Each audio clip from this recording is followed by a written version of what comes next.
20 years on from their last release, the world is indeed still here, and so are you. Falco from Mclusky, thank you for joining us today. How you Pleasure, doing? absolute pleasure. Yeah, doing okay, doing okay. We released another song from the album today, and as much as a lot of it is just promotional admin, it's nice to have it there and to see people, Yeah, enjoy it. absolutely. When you've been waiting to release something for so long. I don't remember it being like that when I was young. I don't remember the anticipation and the way I've been releasing records for the last 10 years when I do it by myself. Okay, I'm just going to stick it online. And sometimes I've released albums at midnight on a Friday night without any notice because I'm excited and I want that to drive it forward. But when you want to do a record properly, you've got to gradually allow it to try and seep into people's consciousnesses like actual salesmen. Yeah, That part makes me a bit sick. I think you should just finish an album and go, hooray, everybody enjoy the album. People like to be titillated, don't they? absolutely. Yeah, as someone who's been sitting on an album for a year, I totally. Oh, right. Oh, I'm sorry to hear that. It's tough, isn't it? It's It's part of the business. yeah. No, it's part of the business, but it's a shame. It's a shame that business in a lot of cases has to come first.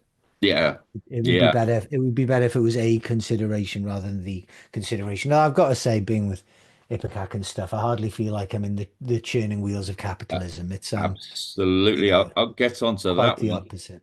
Yeah. Yeah, so I was speaking to Dave Yao from the Jesus Lizard the other day, one of your label mates, and he was saying that it was quite bizarre that they'd been away for a similar period of time and come back more popular than they were before. Are you Yeah. feeling that kind of thing? Are you finding that there's more anticipation now than there was before? I'm I'm not entirely sure. I'm not entirely sure that's the case for them from an outsider's perspective, but they seem to be exactly the same, and they're still great, incidentally. Mm, If you look at them, they look like people who have aged as people should. But no. if you watch them, if you watch them and hear them play, it's an entirely different Oh, experience. yes. They were absolutely superb in when I saw them in Bristol, and Yeah, I was. we're playing with them in Brussels in a year or so.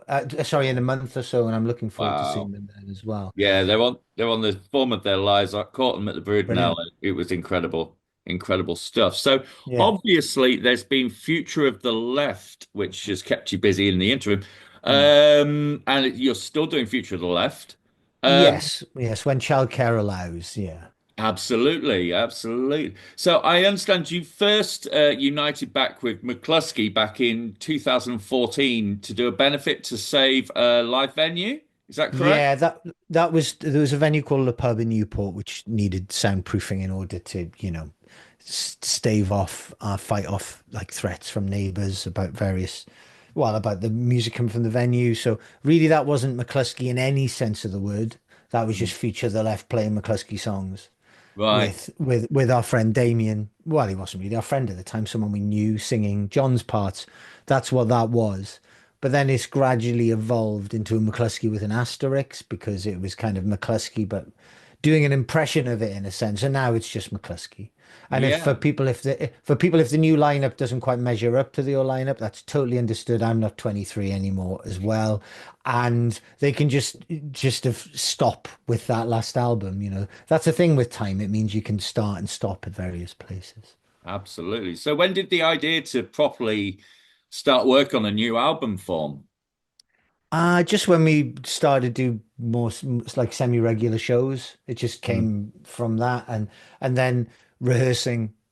And frankly, McCluskey songs, especially the original batch, are very, very easy to play, deceptively easy. It is really just a question of knowing when to start and stop. Mm. That is it really. Obviously, there's a performance element on top of that, but Mm. that's the essence of it. But rehearsals, you book a 3 hour rehearsal, you only need to rehearse for 20 minutes to rehearse the set. And so then you've got a couple of hours to fill and you just start throwing around ideas, and some of them were shit. I mean, most ideas are shit, but some of them were good. And none of those first ideas made the final mix though. The secret of recording a good album of 10 12 songs is to write 150 songs. So Absolutely. just keep going. Absolutely. So, was the songwriting process like? Do you have to get into a Mclusky's frame of mind that's different to a Future of the Left frame of mind? Is there a different Yeah, approach? and I know there's not explicitly. I think what happens is you let your brain create the thing and then you analyze it. So you go, A, is it good? Because if it's not good, it's not even worth Yeah. working out what the hell it is. Um, and then you analyze it and you go, how did that actually come out? And but ultimately, the songs written by Mclusky are the songs written in the room by Mclusky. With Mm, Mclusky and Future Left, all the songs are written in the room. I can think of a handful of songs over the years which were written and brought in. It generally just doesn't work. The mm, ideas which can sound fresh and colorful and inventive in like a home studio performed by all the same people in a room can sound just really meat and potatoes, I think, mm, really normal because it's sometimes the intimacy of a recording, which is the special thing about it. You just don't mm. realize until you're there. So for us, songs essentially we want to record and perform live are best written live. So yeah, Absolutely. I couldn't that's agree it. more. And you can hear that excitement and that sort of tangible thing coming across. And I have to say, listening to the record, it's a breath of fresh air to hear something that sounds live. Because music's got very safe recently. I was talking to David Yao about this. I mean, there were notable exceptions, bands like Idols, things like that. But like mainstream music, especially, has become very sterile. And I've noticed noise rock in particular, as I call it, because I'm old, is it's getting something of a resurgence. I mean, in the last month, I've spoken to Melvin's, Jesus Lizard, and yourselves, all coincidentally on Ipecac. Do you think that's a pushback to like let's just plug in and play? We get all the. Uh, I don't know if it is explicitly, because frankly, I'm involved with my age and my small daughter's age. So I don't Hmm. really know where the kids as such, where they're fermenting and what they're fermenting. But I will say that in the last 5 years, as opposed to the original run of the bands we play with, they're in some of the bands we play with, not all of them are informed by us, but obviously if they're informed by us, they're going to be informed by the Jesus Lizard Hmm. or Gang of Four or I don't fucking know what. But there's a better quality of they're better the bands we play with today. Hmm. They're just better. They're less just run of the mill normal bands. Those Hmm. bands exist, but I don't think they end up on our bills. Yeah. But yeah, possibly. I mean, a lot of music is sterile, even a lot of rock music. The guitar sounds are so compressed, Hmm. it doesn't sound real. And say in the recording environment, if you want to record to, say, a click track, there's nothing wrong with doing that. Like, if that's what works for a particular bit of art, but you shouldn't sound like you've recorded it to a click track That's right. unless that's the guiding print, unless it's, metronomic music. Hmm. Whereas there's only I think two songs I've ever done to a click track, and I can on one of the songs I'm perfectly happy with it. It worked, but on another song I can hear it. Hmm. The band isn't grooving like it should. Yeah.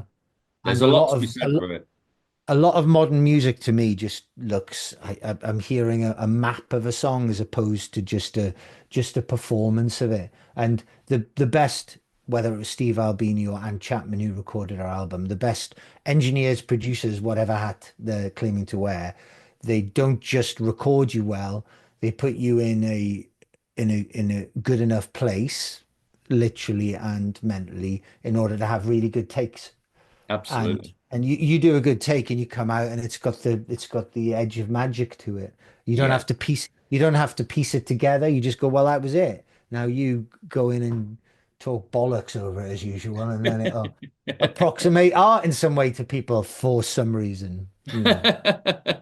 Yeah, no, I'm a total Albini fan. Yeah, There's a couple of producers in the UK at the moment, big up Joe Clayton, who seem to be Albini-esque in that, they record the room and they like, sure. things like where they put microphones, things like that that Albini did, which I think just make that magic. And I think the magic is like it's as much the environment as it is what's being Yeah, played. well, it's all that. I mean, a good, really good in my attestation, a really good engineer is an engineer but also without knowing whether they're this way or not, a psychologist who can Mm, who can work with people. You know, like cliches in football. Some players need a kick up the arse to perform. Some players like an arm round the shoulder. You know, mm, but or you're just a bunch of mates having a nice time in a place, and he's pressing record, yes. and everything's good. And really, ultimately, that's what our recording was. If it doesn't sound fun, then we've definitely failed with it. Well, it definitely sounds fun. It's not been off my headphones since I got it. The video for People Person looked like a lot of fun to make. I'm sure a lot of people out there fantasize about anarchy in their workplace. Was it fun to make? Was it Oh, what it looks like? it was. I mean, yeah, I was. The first video we did for Way of the Exploding Dickhead, we kind of shot my bit separately, so it felt a bit weird. But these videos, and there was a new one released today, are like they really are. And again, we're slipping into cliches territory again. They really are a breath of fresh air for me because I don't have any. I realized a couple of years ago, and this is an awful thing to say, but when I'm on stage, I don't have imposter syndrome anymore. I Mm, walk, I walk onto that stage, and it's my fucking stage. mm, And if you knew me personally, that's a ridiculous thing for me to say. I'm not that confident a person, but mm, apart from being shot at, and I'm not asking for that to happen, mm, everything's happened to me on a stage now. mm. I haven't been attacked. No, I haven't been attacked by an alligator. But everything's happened now. Electrocutions, guys threatening you, guy showing you a knife, the fucking all of the things. And I find it really easy, like being on stage in that way. Yeah, man. It's yeah, yeah. Sorry, I'm not entirely sure where I was going with that. I just needed No, to say it because I'm a man of deep conviction, it looks like. And now I'm going to have a polo. That's the kind of fair play, fair that's a play. that's the kind of crazy fellow I am. Well, I can see what I'm dealing Two, with. check it out. Two polos. Talk about crazy people. So you're on Ipecac. Hmm. That segue works on its own. Yeah, yeah, Um, sure. Yeah. yeah, with what must have been a lot of artists that you listened to coming up, same as myself, in the early 90s. I mean, Mike Patton runs the label, you got Melvin's on there, Jesus Lizard, and now, yourselves as well. And how is that being in that company? Is that something that blows your mind? Um, it's very nice. I wouldn't say it Yeah, blows my mind. Again, I'm not really a label guy. right. Like, you meet some musicians and they're very have an encyclopedic knowledge of music. They Mm, revere certain people and all this yeah, stuff. I like people and I'm fans of stuff, but I never go that deep with people. fair play. For better or worse, I'm just too much into my own things. Like Yeah. I don't have the attention span almost. Even when if somebody's great, that kind of pisses me off because I want to do better. So, You're and right. I'm very, it doesn't mean I don't, listen to things and enjoy things and consume things. Mm, But I hadn't really, I hadn't really thought about Ipecac in the same way that I hadn't really thought about Steve Albini before it recorded for me, it just showed the label were taking us seriously. right. And to be honest, I kind of my musical journey, everything has to be a journey, doesn't it? I Mm, start more musically in kind of safer, more mainstream territories, and then kind of gradually moved across to the years, whereas other people yeah, seem to go the other way. sure.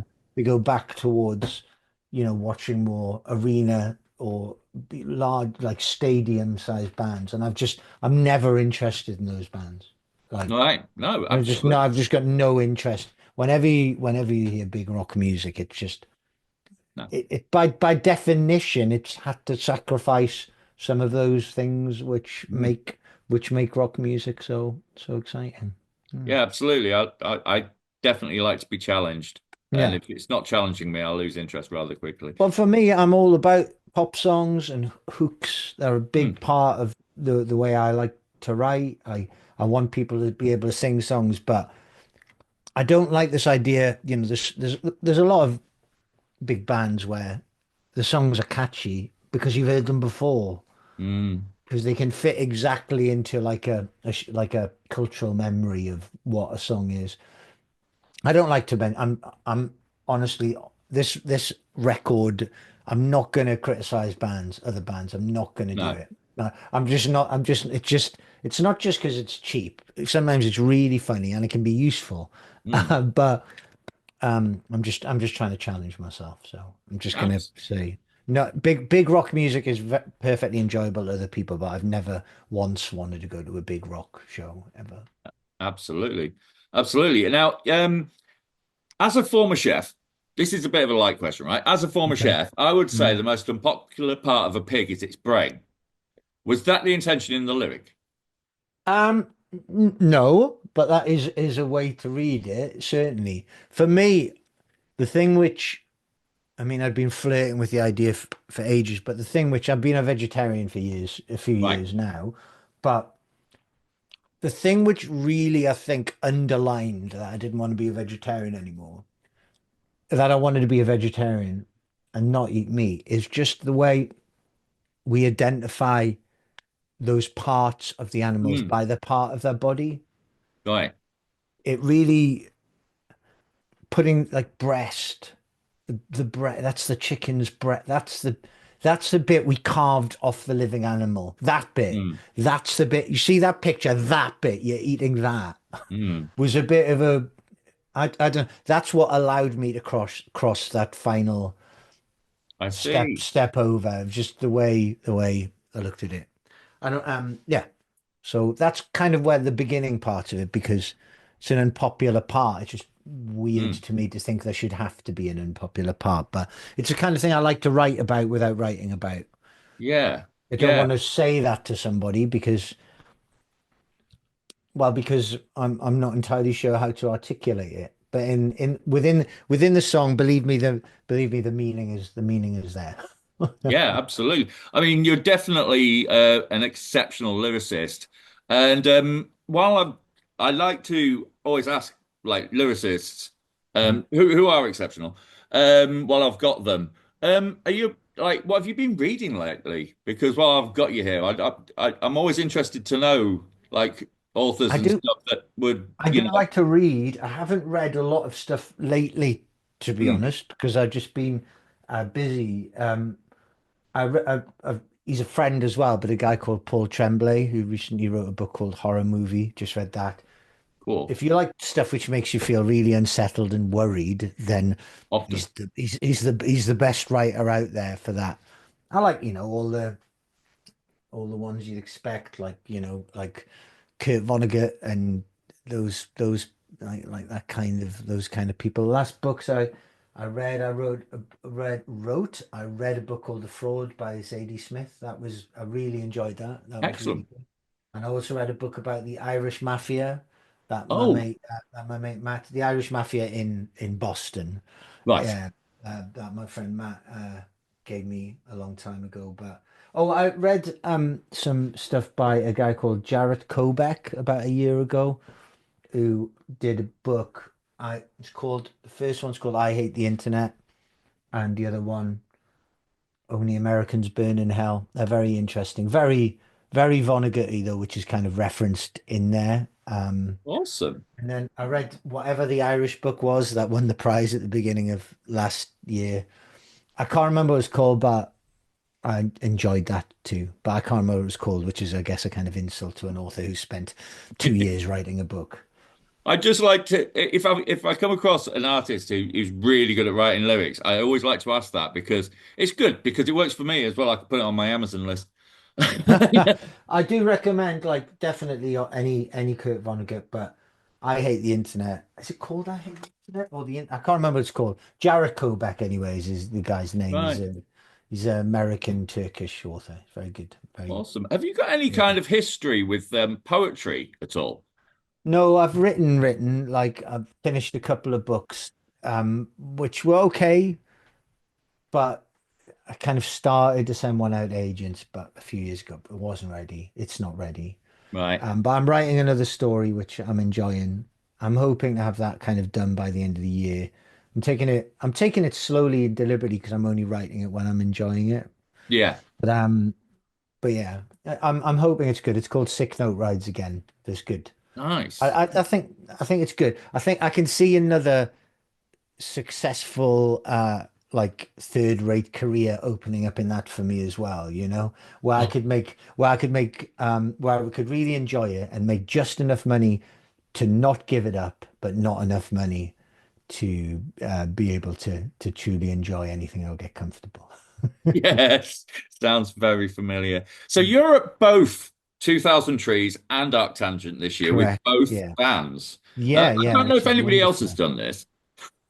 Well, probably not, and it does. I'm very grateful for a start because it makes things so easy for us in a family sense. Mm, Because if anyone who doesn't know, my wife plays in Future of the yeah. Left, and she's also playing with Millie and Dead, who are playing on the Friday night at 2000 Trees. So it is a bit ludicrous, really, when you look at the full extent of it. But I don't know if anybody else has done it, but it's fantastic for that to be the case. And I'm really, unless it pisses down, Mm, which it can at 2000 Trees, mm. particularly, it's just, yeah, it's in an area of a natural flooding. When that I happens, have experienced this. yeah, when it happens, it can be one Future Left show we did in there in 2012, maybe Mm, in the cave, the cave stage then was mm. one of the best shows I've ever played, but it was carnage. It was horrendous. I mean, people looked like they'd been through several wars. It Yeah. was no, it was madness. So but I love, yeah, trees and yeah. I mean, Arctangel's probably closer in spirit to us musically, Mm. but trees is a bit of more of a laid back vibe. I think that's because the location of Arctangent is a bit more austere, Yes. whereas trees is more leafy and is at Yeah. the very height of summer. Yes. Hmm. Absolutely. Well, the reason why I brought that up is because I think it speaks to your music that you would fit so perfectly on both bills. And will you adjust your set accordingly for No, each festival? No? no. I mean, you do adjust your set for a festival sometimes, as in you've got to make it more focused. Because I mean, I don't even know how long those sets will be. 45 minutes, 50 minutes, Hmm. probably. Um, I mean, you adjust it in the sense of time, but no, like any set. I mean, for me, I'm a bit pragmatic and very old fashioned with sets. Like I'm not I'm not on stage to. I mean, I like some artists who do challenge people on stage with their preconceptions of what the show can be, challenge them sometimes with no, like, you know, that shellac song, Didn't We Deserve to Look at You the Way You Really Are, where it's just a bass line for 10 minutes. I Yeah. get that in a lot of ways, it's just this huge fuck you to the Yeah. crowd. And I get it and I love it, but that's not what I do on stage. Yeah, sure. Or if I do a fuck you, it's got a different characteristic. Like when we toured years ago, Europe with a band against me, and they're some of the loveliest people in the world, but some of their fans, particularly in Holland and Northern Germany, really didn't like us. So our mission became to intimidate people away from our side of the stage as a competition. It was the only way for us to enjoy the show because Right. there was certainly no enjoyment or anybody listening. So it was mouthing death threats to people in the front or just striding over. So, you know, that's really the only way I could act in that way. But yeah, it's really lovely to be able to do that. Although Hmm. I've got to say, I'm not by nature a camper. Uh, Right. I'm give me a give me a hotel bed. I've, you know, especially with my back, a shower and a good night's sleep over waking up, listen to the sound of uh, a a prog guitarist pissing near your tent isn't really my idea of a good time. Yes. Yeah, yeah. I'm looking forward to doing press. Yep, yeah. Well, are you tenting it Oh or yeah, yeah, I do every year. So I've got about 9 festivals to work through this year. So nine? Oh my yeah, word. I do all the little ones too. I think But I think we're just doing three altogether. So hmm, yeah, there we are. yeah, there we are. Right, I'm going to wrap this up with the question, which I'm asking everyone that I've interviewed this year. and we're going to make a playlist out of it at the end of the year. Okay. So, if the Board of Education Hmm. came to you and said, would you recommend a tune that an 18-year-old must hear before they go out into the wide world as an adult? What track would you recommend? Any genre by anyone that would set a young formative youth up for life? One song. Yeah, It would be difficult to find a song which could perform the task you just assigned to or it. an album. We'll say an Oh, album if that makes it easier. oh, no, I definitely can't do that. Well, I would say if there's got to be one album, I mean, a lot of dickheads would say it, but if there has to be one album, probably Entertainment by a Gang of Four, I think. Wonderful, Yeah, wonderful. if there has to be one, I think that's got. It doesn't necessarily have my favorite songs on ever in the world, but as a piece of work, I love That's How I Escape My Certain Fate by Mission of Burma. I love that song. Oh, that's a Like great song. Yeah. that to me is just that's to me that's the this is my problem. That to me is pop music. Right. Like when I hear the rush of that and the possibility in that and the tune of that, it's not Mm, like it's a bunch of blokes screaming about various social issues down a wind tunnel. It's got a mm. proper song and kind of weird harmonies. It's the most perfect pop song. I know But a lot that's of just my opinion. But if I was, yeah, the Board of Education, yeah, people. I don't really know what to recommend to those people. Yeah, well, there you go. Thank you so much for joining me Wow, today. absolute pleasure. See you It's at been, trees. Yeah. we'll see you at Arctangent. At Tangent. Right. Okay. Arctangent. Cool. I'm not doing trees this year, but Right. Right. Well, yeah. See you at Arctangent. That should be a lot of fun. On absolutely my on favorite that. festival of the bunch. Oh, is it really? Oh, yes. Oh, marvelous. Okay. Well, good luck with that. An absolute pleasure, and I will see you there. Thank All you right. very much for being with No us. problems, mate. Take care. Bye Cheers bye. now. Bye bye.